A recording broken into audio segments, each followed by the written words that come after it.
Sejam muito bem-vindos ao Entre Nós. Aqui nós não temos conversas rasas, nós tratamos de princípios que sustentam destinos. Se essa mensagem edificar você, já se inscreva no canal, compartilhe com quem precisa ouvir essa mensagem. Me siga nas redes sociais, no Instagram, @VanderleiDalvito, porque quando a verdade é liberada, ela precisa alcançar mais pessoas. Shalom, shalom.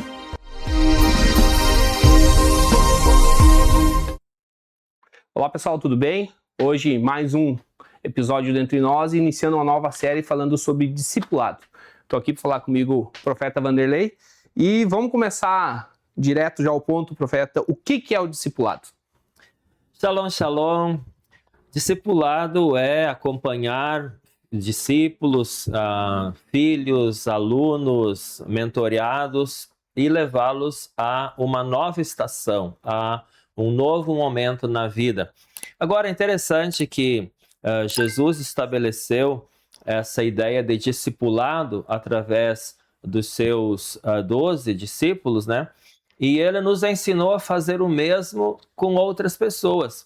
Então, discipular é ensinar com um propósito para além de apenas ensino cognitivo, ensinar com vida, ensinar com exemplo, ensinar com presença, ensinar com paternidade, ensinar com acompanhamento, ensinar com compromisso com o sucesso do discípulo. Mais ou menos isso nós podemos definir que seria um discipulado. Quando tem apenas um ou outro desses aspectos, talvez não seja um discipulado mais bíblico completo. Envolvendo todas essas questões, nós podemos dizer que está acontecendo um discipulado, sempre levando o discípulo, o mentoreado, o filho, né, o filho espiritual, ao propósito de Deus.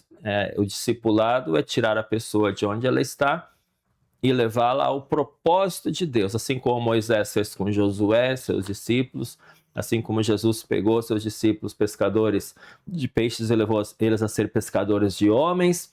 Discipulado envolve isso. Eu vi uma frase esse dia na internet que falava que o cristianismo moderno ele acabou criando convertidos, mas não discípulos. Eu gostaria que o senhor falasse um pouquinho qual a diferença entre um convertido e um verdadeiro discípulo de Cristo. Além desses dois vieses, poderia ter um terceiro ainda que seria convencidos, né? Boa parte da igreja está fazendo convencidos. Convencidos de quê?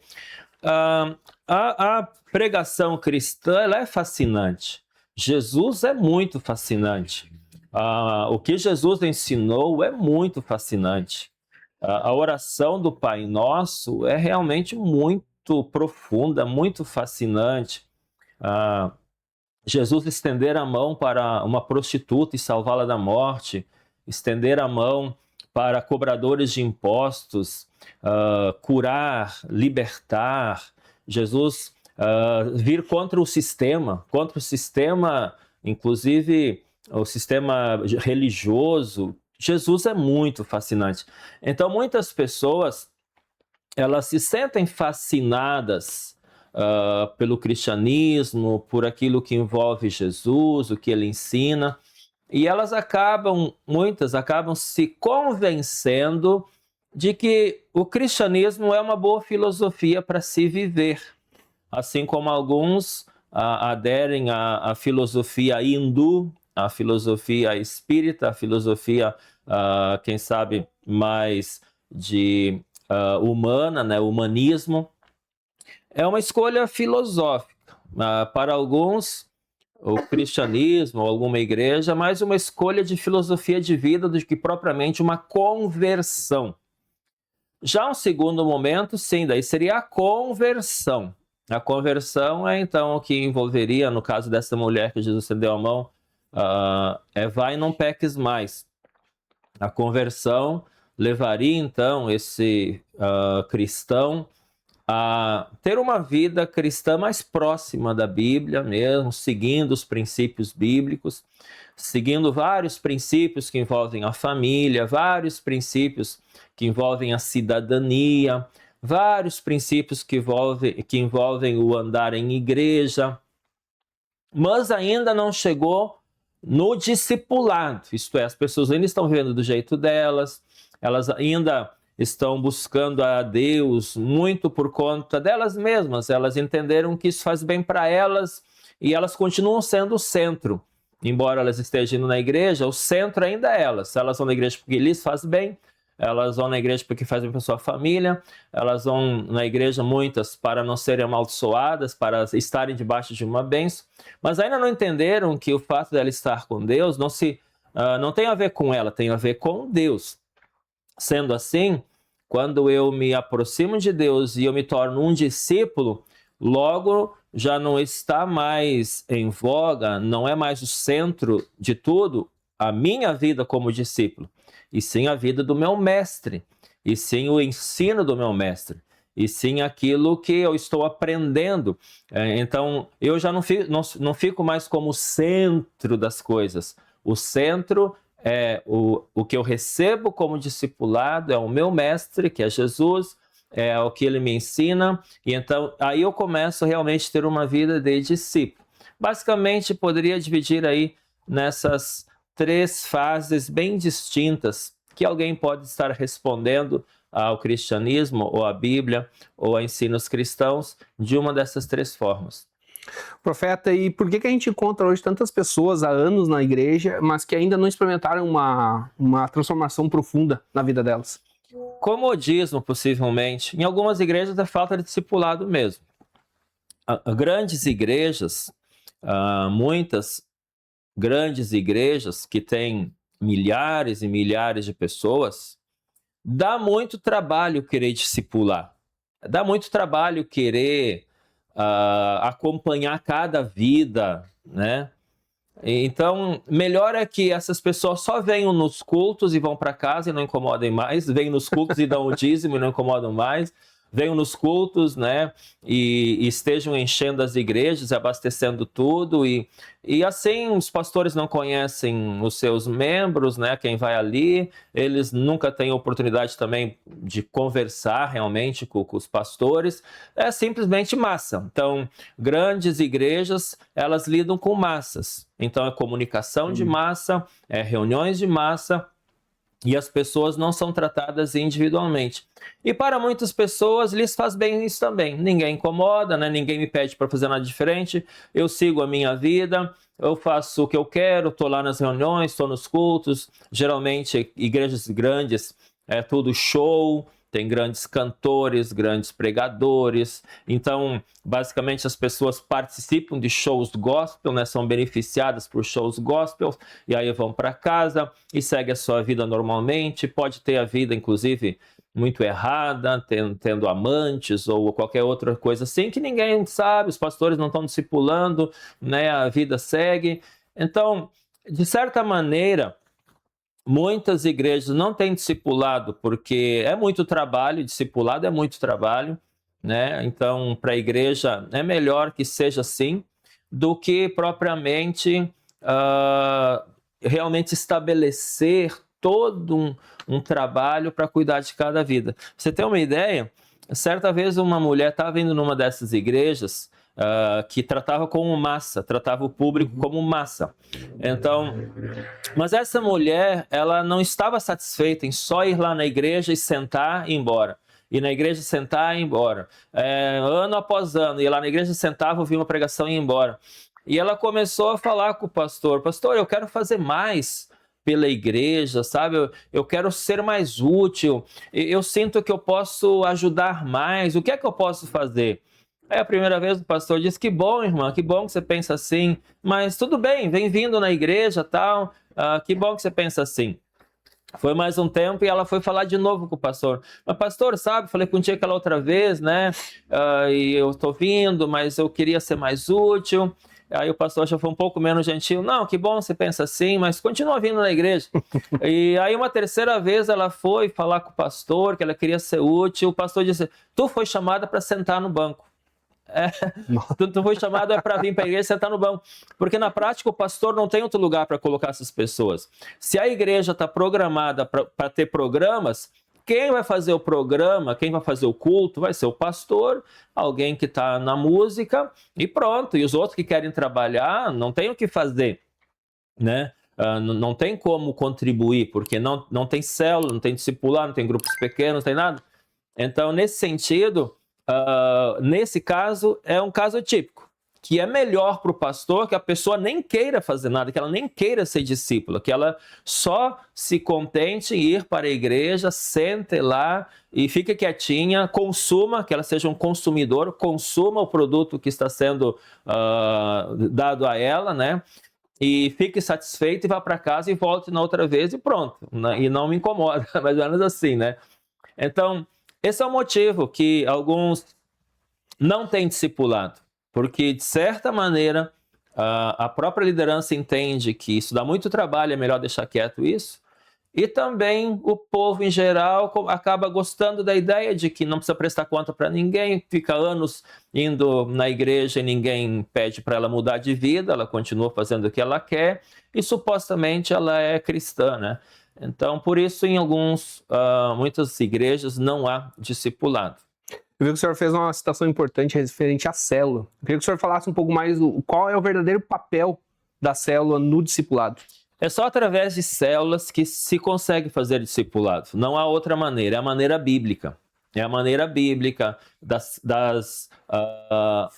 coisas todas acontecerem numa casa, por exemplo, né? Paulo dizia, saúde a igreja que estava na casa de fulano de tal, né? Em Romanos 16, Paulo cita isso, saúda a igreja que está em sua casa. Então, quando há células nas casas, grupos pequenos nas casas, a igreja está acontecendo ali. Então, ali está tendo um discipulador, está tendo alguns discipuladores, às vezes o líder em treinamento, algum outro que está convidando. Ali está acontecendo a consolidação, ali está acontecendo o novo nascimento, alguém se convertendo a Jesus. Ali, então, está se pregando o ID do Senhor, porque cada célula é um grupo apostólico que está indo para um bairro, para uma cidade, para pregar o evangelho. Então, todos estão envolvidos nesse processo e eles sentem que esse é o chamado deles. A cada vida nova que vem na célula, todos ficam felizes. A cada vida nova que batiza, que vai no encontro com Deus, né? As células vibram, os líderes, o grupo de célula vibra, porque sentem que estão produzindo algo relevante aqui na Terra.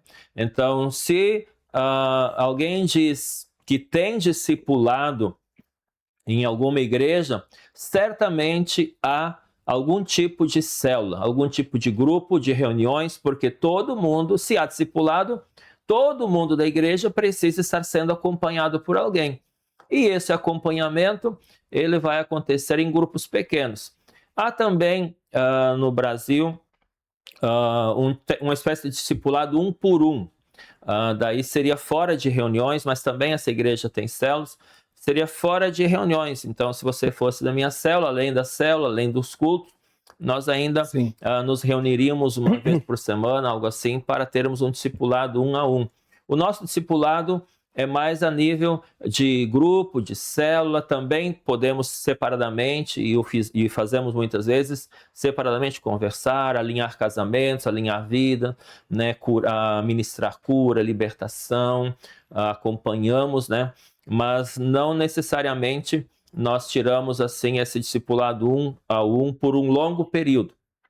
Estamos desenvolvendo na rede um material para dentro das células haver, por um período de tempo, acompanhamento, né? 8 semanas de consolidação, 8 semanas de discipulado, e mais ou menos assim será o nosso cuidado com cada um nesse início de célula. Mas, de fato, sem células, sem grupos pequenos, não há como ter discipulado. Imagina uma igreja de 4, 10, 15 mil pessoas, milhares de pessoas. A igreja de Seul, na Coreia, de Poyongucho, chegou a contabilizar 1 milhão de pessoas, 700 mil pessoas numa igreja só. Imagine essas pessoas serem cuidadas só através de células. E lá, através das células, eles conseguiam cuidar dessas pessoas. O senhor falou das grandes igrejas, a questão de ser difícil o discipulado. A gente pode dizer hoje, então, que as pessoas buscam mais o benefício do evangelho e acabam evitando o processo de transformação? Tipo, eles querem o conforto ao invés do confronto e a transformação? Tem isso, mas provavelmente as pessoas se acostumam com aquilo que lhe é dado. É mais ou menos assim, é como um filho acaba acostumando com o jeito que o pai cuida da casa, né? Entendi. Agora, se o pai, desde cedo, puxa o filho para um discipulado, puxa o filho para arrumar a cama, puxa o filho para limpar o banheiro, puxa o filho para as responsabilidades, o filho vai ter prazer em fazer isso depois, porque ele vai sentir o benefício disso.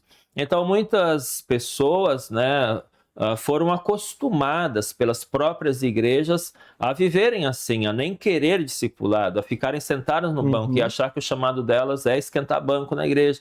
Então, às vezes nem é tanta culpa das pessoas em si. Sim. Às vezes a própria estrutura gera essa mentalidade nas pessoas. Mas com certeza há um bom grupo de pessoas que não estão muito abertas a se estressar, a se relacionar, a sofrer com os outros, a sair do seu conforto. Cada vez nós temos mais conforto, né? Sim. Cada vez nossas casas têm mais conforto. Temos ar-condicionado em todos os ambientes, muitos, né? Temos, né, um carro bom, temos muitos, né? Tem a piscina, ou enfim, a vida está melhorando. E na Europa, como a vida melhorou muito, Estados Unidos, a tendência é que as pessoas vão sendo ainda mais egoístas, ainda mais fechadas em si, ainda mais, digamos, ali enclausuradas no seu próprio prazer, né?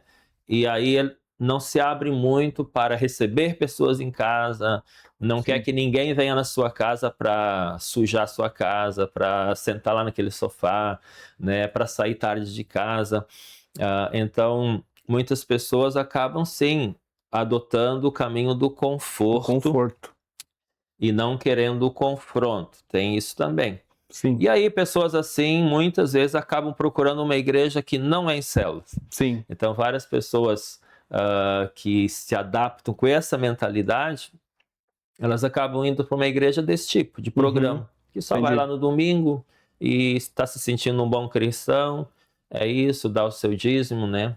Quem dá o dízimo se sente como que com missão cumprida. Entendi. Né?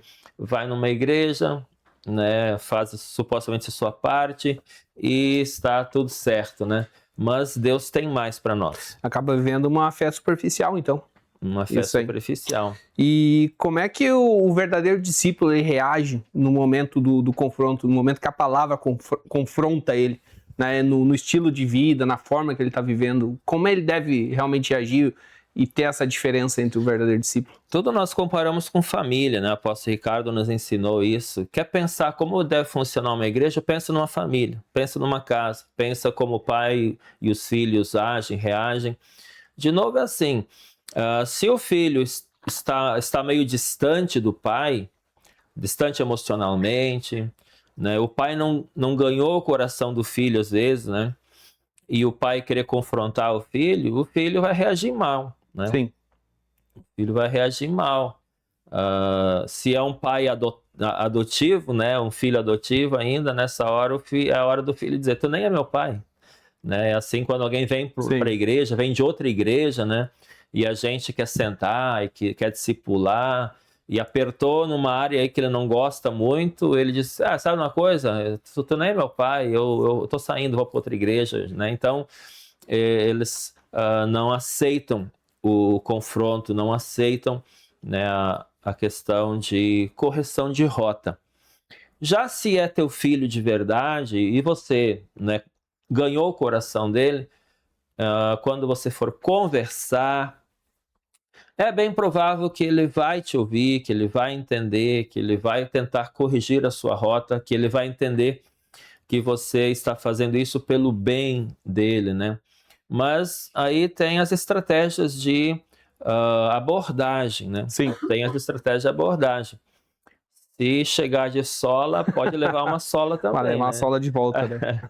Se chegar com algum tipo de desrespeito, colocando na parede, acusando, apontando o dedo, não vai ter boa reação. Agora, se chegar com amor, se chegar falando dos pontos positivos dele primeiro, né? Falando quanto ele é importante, quanto Perfeito. Deus o ama, quanto ele é amado, quanto ele é importante para a estrutura, importante para a gente, né? Como pastores, enfim. E depois a gente for conversando sobre isso, é provável que ele tenha uma reação melhor. O que não pode acontecer é deixar de confrontar por medo de perder. Daí você vai ter filhos Perfeito. baseados em casa, aqueles filhos que eles ficam em casa, fazem o que querem e o pai e a mãe não confrontam porque não querem briga, não querem estresse, não querem... Mas vão ter um filho desalinhado, totalmente desalinhado em casa, disfuncional, né? Uma família que fica disfuncional. Para a família ser funcional, quando precisa conversar, tem que conversar. Assim é um casamento, né? Sim. O casamento também é assim, se está desalinhado e vai... eu não vou falar porque ele vai ficar bravo, ela vai ficar brava, vai continuar desalinhado, vai continuar amargurando o coração, vai continuar com aquela distância emocional, afetiva, vai continuar com aquele problema existindo, né? Então, o melhor é sentar e conversar. Com discípulos, é parecido assim. Eu gostaria que o senhor comentasse a frase: enquanto o ego governa, Cristo não ocupa totalmente o centro. De fato, porque se o ego governa, você não é discípulo de ninguém, você é discípulo de você mesmo, né? A ideia de eu ser discípulo de alguém é quando o meu ego já não governa mais a minha vida. Enquanto eu faço o que eu quero, como quero, quando quero, eu sou o meu Senhor, né? Então não adianta falar, Jesus Cristo é meu Senhor. Se Jesus Cristo é teu Senhor, fala que o teu Senhor, faz o que o teu Senhor está falando, então, né? Senão não é teu Senhor. E interessante essa palavra de Senhor e servo, que a palavra grega para servo é doulos. A palavra grega para servo é doulos, que significa escravo. Servo, escravo. Então o escravo não tinha direito, não tinha ego. O escravo não tinha direito de fazer o que ele queria, né? Ele fazia o que o seu senhor, que no grego é Kyrios, o que o Kyrios mandava. Então a relação entre Kyrios e doulos é desse jeito. O Kyrios é o senhor, o patrão, o dono da pessoa, o dono, e o doulos é o servo, é propriedade do Kyrios. Sim. Então assim é que servimos a Deus. Agora, eu não quero isso, eu não quero ser doulos. Bom, você vai ser escravo de alguém ou de alguma coisa. Você vai ser escravo de você mesmo, você vai ser escravo dos seus desejos, você vai ser escravo das suas próprias vontades, você vai ser escravo dos vícios, vai ser escravo de alguma doença psicológica, vai ser escravo da tua mulher ou do teu marido, de alguma coisa você vai ser escravo. Vai ser escravo do seu dinheiro, vai ser escravo do seu bem-estar. O importante para mim é o bem-estar. Você vai ser escravo de alguma coisa. Certamente você vai servir alguma coisa. Vai servir uma religião, ou vai servir uma ideologia, vai servir uma bandeira ideológica, vai defender uma bandeira ideológica. Você vai ser doulos de alguma coisa nessa vida. Se você escolher não ser doulos do Kyrios, do Senhor Jesus, você vai ser escravo de outra coisa. E eu te falo, o preço vai chegar. Eu tenho acompanhado dia após dia, agora já com a minha idade mais avançada, dia após dia, pessoas com a minha idade se despedindo dessa terra de maneira terrível, com vícios, com drogas, tendo uma trajetória de vida toda marcada por problemas sérios, perda de familiares, viveram sozinhos, final da vida solitários, abandonados. Muitos morreram tragicamente. Acompanhei tudo isso porque eles decidiram que o Senhor deles não seria Jesus. O Senhor deles seria eles mesmos, iam fazer o que eles queriam, iam seguir os vícios deles, e iriam fazer o que dava vontade, queriam ser livres. Ninguém é verdadeiramente livre. Nós vamos ser doulos de alguma coisa. E melhor é servir a Jesus, né? Porque entre as várias opções, melhor é servir a Jesus. Eu vi uma frase mesmo do pastor falando que a gente só muda o como é que se diz, o dono, né? O Jesus diz, né? O meu fardo é leve e o meu jugo também é leve. Então o jugo é aquela tipo uma canga, né? Que usava.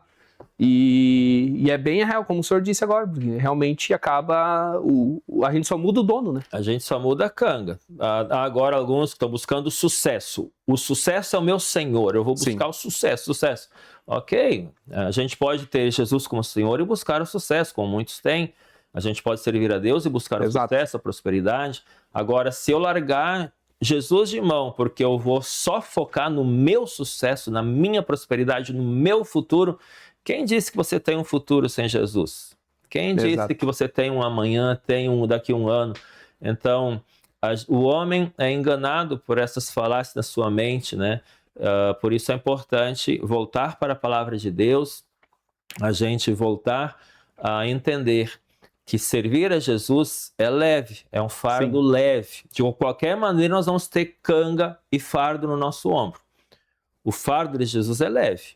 Agora, o fardo do mundão, o fardo de querer levar o mundo nas costas, o fardo de querer resolver as coisas sozinhas, esse fardo é pesado. Eu vi uma conversa de um ateu conversando com um cristão. E aí o ateu dizendo, eu não acredito em Cristo, não acredito em Deus, e toda aquela conversa, né, do ateísmo. E aí o cristão disse para ele assim, não, tudo bem, nós morremos hoje. Se Deus não existe, Jesus não existe, para mim tá tudo certo porque eu levei uma vida correta. Agora, se Deus existe e Jesus existe, que eu creio nisso, tu perdeu tudo. No momento que ele fala pro ateu, e é bem isso, né? E eu queria que o senhor falasse um pouco sobre o que é, na prática hoje, negar a si mesmo, nos dias de hoje. Principalmente é o foco. Qual é o foco? O foco é: venha a nós o vosso reino e seja feita a vossa vontade, aqui na terra como no céu. O foco é o reino de Deus. Buscar, pois, em primeiro lugar o seu reino e a sua justiça, e tudo mais será acrescentado. Amém. Eu não preciso entender assim, para servir a Jesus, então não posso buscar as coisas, um sucesso, uma prosperidade, não posso ter uma casa bonita. Claro que pode, você pode ser rico, milionário, né? Como vários homens da Bíblia foram ricos, milionários, como Salomão. Você pode, mas o foco é o reino, porque tem pobres e miseráveis sem o reino de Deus, tem ricos sem o reino de Deus. Sim. Tem pobres com o reino de Deus e tem ricos com o reino de Deus. Então eu vou focar no reino, na justiça, isto é, na obra do Senhor, na justiça lá na cruz. Jesus Cristo fez justiça por nós. Então é mais ou menos essa questão, o foco. Se eu insistir que o foco é a minha própria vida, meu próprio bem-estar, aí eu estou entrando em maus lençóis, porque tudo que eu posso ter recompensa está ligado comigo mesmo. E eu não posso muita coisa. Jesus disse, sem mim nada podeis fazer. Agora, se o meu foco é o reino de Deus, tudo mais será acrescentado. Eu falava ali sobre comida, roupa, sobre a questão da vida, né? Suprimento para a vida. Então, essa resposta é simplesmente isso. Foco. Eu vou focar no reino de Deus, aí eu vou continuar estudando, vou continuar batalhando, vou abrir empresa, vou trabalhar bastante, vou administrar bem. Perfeito. Eu vou pregar o evangelho, vou procurar ter uma boa vida com a minha família, ter uma boa vida com a minha esposa, meu marido, vou viajar, mas sempre o foco é o reino de Deus. Estou viajando, ainda assim estou pensando em reino de Deus, estou pensando em pregar o evangelho para alguém lá na praia, alguém que vem pedir uma coisa, né? Pedir comida, sei lá, estou pregando o evangelho, visito uma igreja quando estou viajando e por aí vai. Sempre o foco é o reino de Deus. E a pessoa que entendeu o que a gente está passando e quer realmente ser um discípulo de Cristo, aonde o senhor vê assim que Deus começa a agir primeiro na vida dela? O discípulo de Cristo, ele primeiro precisa entrar numa estrutura, que é a eclésia, a igreja. Jesus chamou os discípulos para estar com ele, junto, e esse grupo se tornou uma eclésia, uma igreja, né? Eclésia também pode ser traduzido como assembleia, uma congregação. Então, ser discípulo sem estar dentro de uma congregação e sem ter um discipulador claramente, isso não é possível. Porque alguns podem dizer, mas eu sou discípulo só de Cristo, eu não preciso de ninguém para me discipular. Bom, na Bíblia você não vê essa questão. Agora, se você morasse numa ilha sozinho, se você morasse numa ilha que só tem você, aí sim, quem sabe você poderia ser discípulo direto de Deus, né? Como Adão lá no paraíso, né? Que Deus vinha na viração do dia, falava com ele, aí como é que foi o trabalho hoje? Foi bom? Nomeou quantos animais hoje? Né? Achei, gostei daquele animal que você deu o nome de camelo, muito bom, combinou. Né? Então, se você mora numa ilha sozinho, e quem sabe não tem ninguém para discipular, pode até acontecer que vocês morem num lugar como entre os muçulmanos ou na África, que ali em algum lugar alguém se converteu, né? E no momento ali não tem uma pessoa, mas certamente alguém que se converteu vai buscar informações, vai buscar ajuda, vai buscar alguém para ajudá-lo. De fato, então, quer ser discípulo, te aproxima de alguém com mais maturidade, alguém de credibilidade, alguém que serve a Deus e te coloca debaixo desse discipulado. Eu sou discípulo do apóstolo Ricardo desde minha conversão, em 1994, sempre discípulo dele, sempre atento àquilo que ele fala, estou sempre curioso para ouvi-lo pregar, para ver o que Deus está falando para ele naquele ano, naquele tempo. Então, assim, a gente é discípulo de Cristo, sendo discípulo de homens de Deus, né? Todos foram chamados para discipular e ser discipulado. Assim como, em linhas gerais, todos foram chamados para ser pais e, ao mesmo tempo, são filhos. Então, todo mundo é filho de alguém. E a ideia é que todo mundo seja pai e mãe, né? De alguma maneira. A não ser por um problema de saúde, algo assim, mas a natureza humana trata disso. Todos são filhos e todos são pais. No discipulado é a mesma coisa. Todos são discípulos e todos deveriam, de alguma maneira, discipular outras pessoas, ensinar outras pessoas o caminho do Senhor. Perfeito. Hoje chegamos ao final do nosso primeiro episódio da série Discipulado. Então a gente pode entender hoje que seguir Jesus é muito além de frequentar os cultos, né? E conhecer a palavra. O discipulado transforma caráter, né? Muda prioridade e produz uma caminhada constante com Cristo. Eu queria que o senhor desse um recado para a pessoa que está vendo o podcast, que sentiu que ele precisa ter algo a mais de Deus, né? Qual seria o primeiro passo? O que ele precisa fazer para chegar lá? O discipulado gera destino na vida da pessoa. Sem um discipulado, dificilmente alguém vai chegar ao destino. Como assim? Pedro não fazia ideia de que ele era pescador de homens. Ele só sabia que era pescador de peixes. Mas o discipulado deu para ele essa informação de que o destino dele era muito maior do que ele pensava e que ele seria pescador de homens. Então, se você não vive um discipulado, o teu potencial maior provavelmente não vai ser explorado. Você vai viver num potencial mais baixo, isto é como se o teu motor fosse para andar 200 por hora e você vive a tua vida a 20 por hora e acha que é isso mesmo, que o motor é esse mesmo, que é só 20 por hora que se deve andar.